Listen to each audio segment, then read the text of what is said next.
Какви с тия картинки, какви с тия картони, лепиш ги на някакви картони и мечтите ти се сбъдват. Това ми се струва пълна измама. Селена, кажи за какво става на въпрос сега. Разбирам те, като не си запозната как работи света, няма как да знаеш и да го разбираш.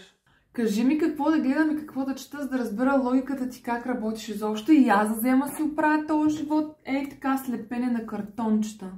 Веднага ти давам, ако все още не си гледала филма Тайната или книгата Тайната, то започни с тях.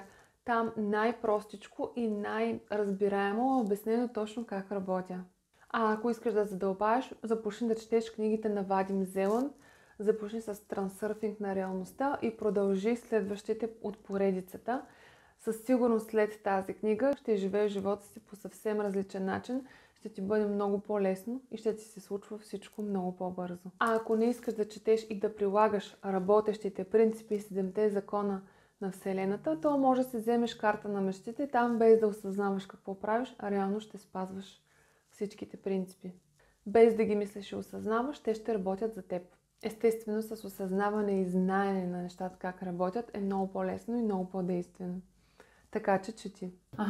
Филма съм го гледала, но пак ще си го пусна, защото съм забравила всичко и книгата отивам да си я купя.